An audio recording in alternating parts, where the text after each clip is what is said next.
Tania l'écoute à Marim, nous sommes au Perek Yud Aleph, la page Tet Zayin Amoud Aleph, au milieu de la page, une douzaine de lignes par le haut.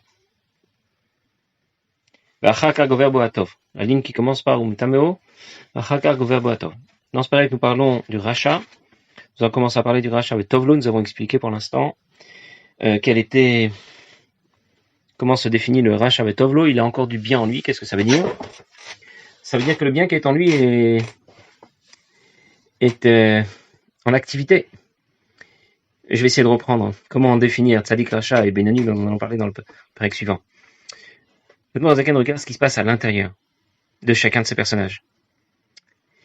Le Tzadik, c'est celui qui en même temps a le contrôle, pas seulement à l'extérieur, pensée, parole, action, les vêtements de l'âme, mais sur les Kochot HaNefesh. Au fond de lui, le contrôle est assuré. Le mal est battel, voire il a été complètement expurgé. Chez un Tzadik le tableau. Chez le Racha, c'est le contraire. Il ne gère pas la situation, ni au niveau de ses levushim, ses pensées, ses paroles, ses actions, bien parfois il en perd le contrôle, et ni même bien sûr au niveau de ses kochot hanefesh. À l'intérieur, le mal est bien présent et en activité. Il n'est pas battel complètement. Chez le Benoni, nous allons voir dans le Perek suivant, je vous le dis tout de suite, c'est pas grave, j'anticipe un peu. Le Benoni, c'est celui qui ressemble au Racha, d'un côté, parce que à l'intérieur, le mal est présent. Mais il ressemble au Tzadik d'un autre côté, parce qu'à l'extérieur, ce mal ne s'exprime pas. Et c'est pour cette raison qu'on l'appelle un Benoni. Parce qu'à la fois, il ressemble au Racha et au Tzadik. Si vous vous souvenez, au tout début, dans le premier Perek, nous avons cité une Braïta qui déclarait « Heye benecha keracha » tu dois être à tes yeux comme un Racha. Et nous avions demandé « Être à tes yeux comme un Racha ». Mais il ne faut pas se considérer comme un Racha, sinon tu vas être triste. Ou si c'était égal, eh bien, tu vas prendre les choses à la légère, ça ne va pas non plus. Et Benecha Keracha, tu dois être comme celui qui est comparé à un rachat, c'est Benoni. Le Benoni est comparé à un rachat parce qu'à l'intérieur, le mal est aussi présent que chez le rachat, même si à l'extérieur, il n'apparaît pas comme chez le tzaddik. Bon, je referme la parenthèse pour le Benoni parce que celui qui nous intéresse aujourd'hui, c'est le rachat Vetovlo en particulier. La dernière fois, nous avons commencé à parler du rachat Vetovlo de la catégorie la plus haute. Ça veut dire qu'il s'agit de quelqu'un chez qui le mal est bien présent à l'intérieur et de temps en temps, exceptionnellement, il s'exprime, soit en pensée, soit en parole, soit en action. Mais ensuite, le bien reprend le dessus. Ou mitraret, et il regrette vraiment. Ses regrets émanent de son nefesh elokit. Et effectivement, il demande pardon à Hachem. Et Hachem va effectivement lui pardonner. Imshav bitshuva ruya. Mais il faut qu'il fasse une tchouva convenable, celle que recommande Al Piatzat Rachmenuzal. Les Chachamim, pourquoi est-ce qu'il faut faire tchouva? Parce que sinon il va recommencer. Même si ses regrets sont sincères, il est possible qu'il recommence s'il n'a pas encore fait tchouva. La tchouva ne consiste pas seulement à regretter ses fautes. C'est prendre la décision ensuite de ne plus jamais recommencer. Je peux avoir regretté quelque chose et je sais que je vais recommencer. Je me connais. J'ai pas encore gagné. Je sais que je vais me laisser encore emporter. Je regrette à chaque fois que je fais une faute, mais en même temps, je n'arrive pas à prendre le contrôle. Pour cette raison que quelqu'un va faire des avérotes, et puis il va regretter, il pensera avoir fait tchouva, mais en vérité, il recommencera à faire sa avérote. Pourquoi? Parce qu'il n'a pas vraiment fait tchouva. Il pense qu'il a regretté, que ça suffisait. Quel est le problème? Lorsque quelqu'un fait une faute, il y a deux choses qui sont produites. La première chose, même si ça se fait au niveau de l'inconscient, il a décidé de désobéir. Il n'a pas décidé de désobéir comme ça à la main haute, c'est que il a pensé que s'il désobéit, il ne s'est rien passé de grave. Tout se passe bien. Il a désobéi, c'est ce que nous allons appeler le Ruach Shtut. Il y a un vent de folie qui lui passe par la tête, qui lui dit, tu peux tout à fait désobéir et tu resteras un très bon juif. Tu resteras un bon juif que Dieu va apprécier, un enfant d'Akadosh Baruch Hu, tout ça va très bien se passer pour toi. Et c'est le premier problème. C'est la source du problème. Ce que nous appellerons plus tard Brikat Hol. Se débarrasser du joug divin. C'est-à-dire, décider de désobéir. Ensuite, il y a la Avera spécifique. Quelqu'un mangeait pas cachère, il entretient une relation interdite avec quelqu'un, peu importe. Il y a la Avera spécifique. Mais la Avera spécifique, c'est le symptôme de la véritable maladie profonde. Et si on ne s'occupe que des symptômes et pas de la maladie, ça va pas fonctionner. Quelqu'un a une infection. Alors on pourrait s'occuper simplement des symptômes. Faire diminuer la fièvre, On va lui donner des antalgiques pour faire diminuer la fièvre, des antipyrétiques pour faire diminuer la fièvre. Il a des douleurs, on va lui donner des antalgiques pour la douleur. Il a, je ne sais pas, des éruptions cutanées, alors on va lui donner une pommade pour les éruptions cutanées. On va pas traiter le symptôme. On a traité que le symptôme. On n'a pas traité la source, l'origine de la maladie. Il faut d'abord et avant tout lui donner des antibiotiques ou un traitement qui va cibler la cause de ces symptômes. Eh bien, lorsque quelqu'un fait une avéra, il en est aussi au même point. En général, lorsqu'il fait tchouva, il fait tchouva sur la avéra spécifique qu'il a enfreint. Il a mangé quelque chose de pas cachère, il le regrette, et il veut faire tchouva pour cette faute spécifique. Il a décidé que dorénavant, il irait manger que dans des restaurants cachers avec une plaque qui confirme la cacheroute du restaurant, etc. Le problème est qu'il s'est intéressé uniquement aux symptômes de sa maladie. Le vrai problème, c'est qu'il avait pris il a pris la décision de désobéir. Il a pensé qu'on était capable de désobéir. Un jour, il y a un shliach qui a amené un groupe de sa communauté en voyage en Eretz Israël. Et ils avaient prévu, au cours de ce voyage, de ne s'arrêter que dans des restaurants avec une teuda, avec un hercher, avec un restaurant qui soit sous un contrôle sérieux, un contrôle de cacheroute. Et puis il est arrivé au cours du voyage que l'autobus s'est arrêté. L'autobus a pris du retard, il y avait des bouchons, du coup quand ils sont arrivés, le restaurant qu'ils avaient programmé était fermé, ils n'ont pas pu les attendre, et il fallait bien manger. Alors les gens qui étaient dans le bus, les gens de cette communauté, ils tenaient pas spécialement, ils n'avaient pas un grand niveau, beaucoup de rigueur dans la pratique des mitzvot, on va dire. Et ils ont décidé que, bien que le restaurant qui restait ouvert là, c'était pas un restaurant avec une plaque d'un beddin ou quoi. Bon, c'est quand même un juif. Ils ont été lui demander si c'était cachère. Il dit bien sûr, c'est cachère chez moi. Juste, j'ai pas la plaque du beddin qui le confirme, mais vous pouvez me faire confiance. Ils ont été mangés. Et bien sûr, le shliach et sa femme qui accompagnaient tout ce monde-là au cours du voyage ont dit écoutez, nous on peut pas manger dans un restaurant pareil, mais on vous attend dans le bus. Ils ont terminé de manger. Ils sont revenus. Les gens qui les accompagnaient ont dit vous savez, on a été manger, mais on n'a pas pu digérer ce qu'on a mangé. Ça veut dire qu'en même temps qu'on mangeait, en même temps on se disait c'est peut-être pas bien ce qu'on fait, mais on a continué à manger et en même temps on regrettait. Voilà ce que veut dire regretter, mais en même temps, je regrette vraiment, c'est-à-dire je suis pas à l'aise avec cette avéra, mais je continue. C'est comme ça, je suis dans la lancée et je ne sais pas comment m'en sortir, je ne sais pas comment m'arrêter, même si je regrette au fond de moi, je sais que c'est pas bien. Et parce que j'ai en moi une petite voix, c'est la voix de mon nefesh Elokit qui me dit que ce que je suis en train de faire c'est pas quelque chose de bien, mais je n'arrive pas à reprendre le contrôle. C'est ce que nous appelons le racha vetovlo. Alors le fait de savoir déjà que l'on est malade, c'est déjà la moitié de la guérison. Mais la tchouva doit être complète et sincère. C'est ça que dit ici la Nourazaken. Bitchouva arouya. Comme nous disent nos maîtres, je reprends dans les mots. Bishmel explique qu'il y a 3 sortes de kapara. Il y a certaines fautes, mitzvot assez, pour lesquelles il suffit de faire tchouva. Et dans ce cas, on est pardonné. Il y a certaines fautes pour lesquelles mitzvot lota assez, pour lesquelles il faut encore attendre Yom Kippour pour être pardonné. Donc plus de la tchouva. Et il y a des fautes qui sont passibles de karet ou mitat bedin, des fautes plus graves pour lesquelles on va nous demander non seulement d'attendre Yom Kippour, mais aussi les yissourines, les souffrances que l'on pourra endurer dans ce monde vont achever la kapara. Mais de toutes les façons, la tchouva est incontournable. La tchouva fait toujours partie du processus. Et donc, même s'il regrette, il peut exprimer des regrets, mais la tchouva n'a pas été complètement réalisée. C'est pour cette raison qu'il se retrouve à avoir regretté, à récidiver. Alors le Racha Vetovlo dont nous avons parlé pour l'instant est un Racha Vetovlo de première catégorie parce que ce qui lui arrive là lui arrive de façon exceptionnelle et pour des fautes très peu, des fautes qui ne sont pas graves. Yesh Misharago Verboyoter. Toujours pour notre Racha Vetovlo. Il y a le Racha Vetovlo de catégorie inférieure, voire de dernière catégorie, chez qui le mal ressurgit plus fort. Ou Mitlap Shimbo Kol Sheshet Levushim Shara. Et il va prendre le contrôle des 3 vêtements de l'âme, que ce sont la pensée, la parole et l'action à la fois. Dans la situation précédente, il ne prenait le contrôle que l'un ou l'autre de ces vêtements. Là, il les a pris, il les domine tous les 3.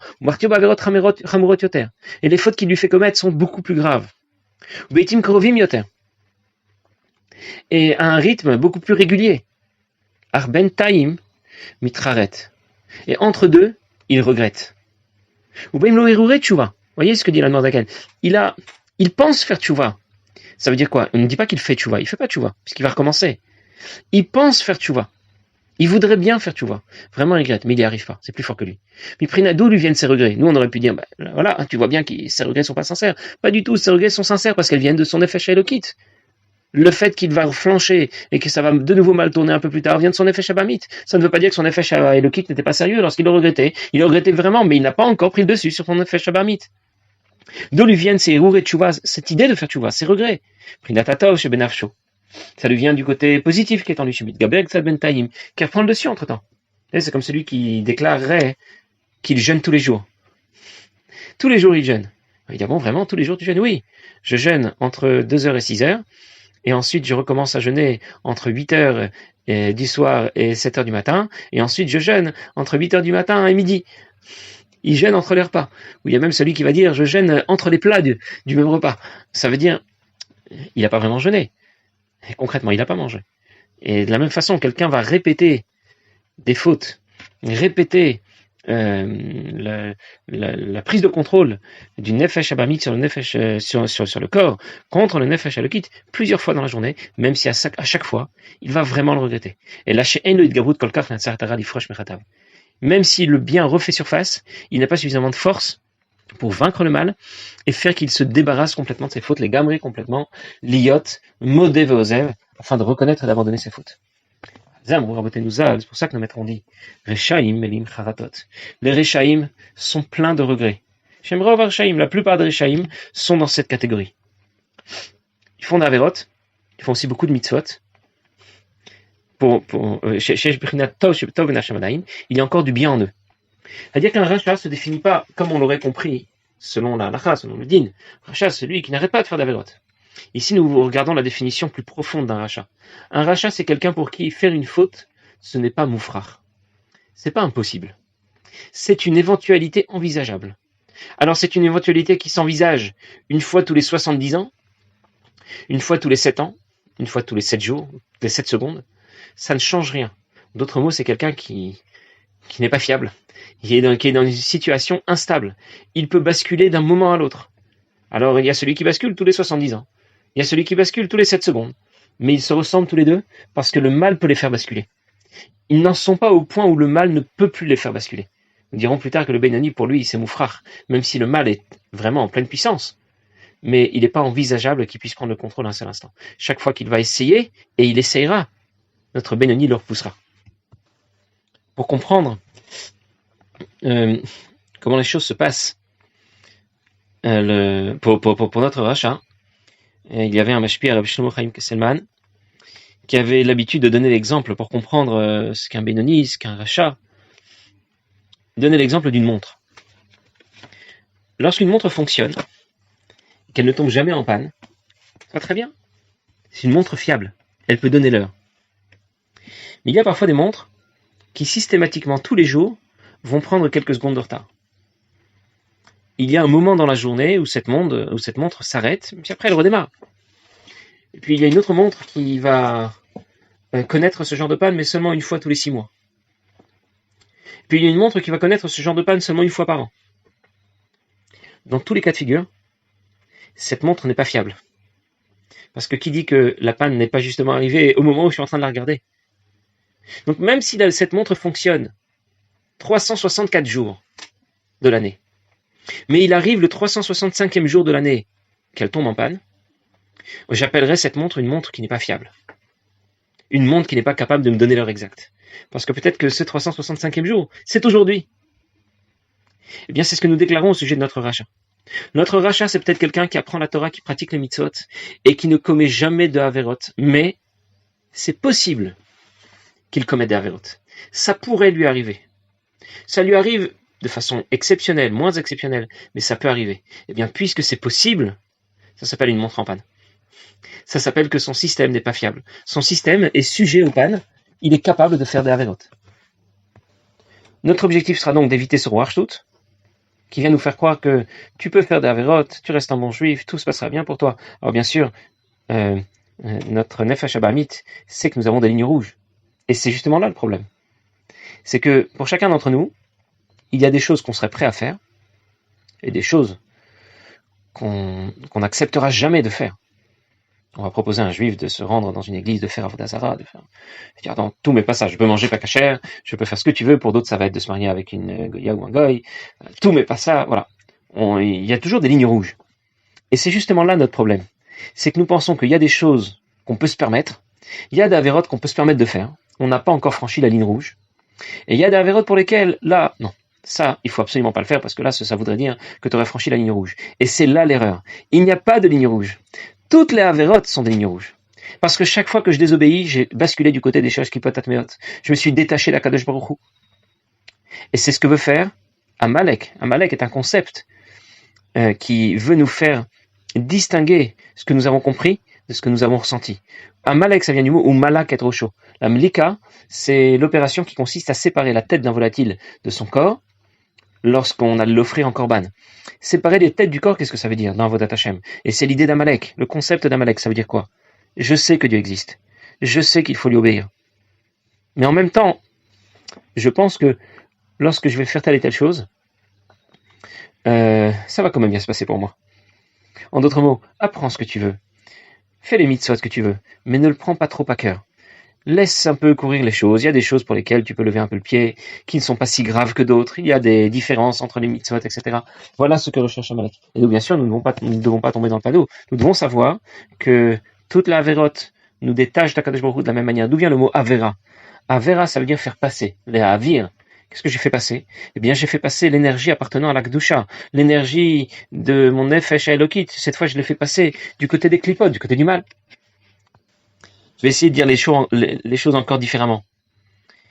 Imaginez quelqu'un qui ne commet pas de Averot. Il les a pas commises, mais pour lui, ce serait possible. C'est une éventualité. Pour l'instant, il n'a jamais failli à son devoir. Il a toujours tenu bon. Mais c'est pas impossible qu'un jour ça lui arrive. Eh bien, il rentre encore dans la catégorie de rachat, même si pour l'instant, il n'a pas encore fait de Averot. Comprenez que la définition que donne l'Admour Zaken ne tient pas à ce qu'il fait ou à ce qu'il fait pas, à ce qu'il dit ou à ce qu'il dit pas, à ce qu'il pense ou ce qu'il pense pas. On est en train de parler de ce qui se passe à l'intérieur de lui. Si au fond de lui, l'idée de faire une Avera, c'est pas quelque chose qui est complètement impossible, il rentre encore dans la catégorie des Rechaïm.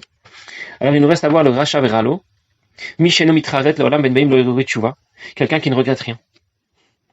Il n'a même pas l'idée de faire tchouva. Ça veut dire qu'il fait la vérote et en plus il est content. Il craint racha veralo. C'est un racha pour qui tout va mal. Ça veut dire quoi? Le mal a pris le dessus. Maintenant il regrette même pas ce qu'il fait. Il trouve même ça beau, c'est joli, c'est comme ça qu'il faut faire. C'est ça la vie. Il n'y a que le mal ici qui a pris possession du corps. À tel point il a pris le contrôle que le bien est makif, au-dessus de lui. Mal se tient au-dessus de lui.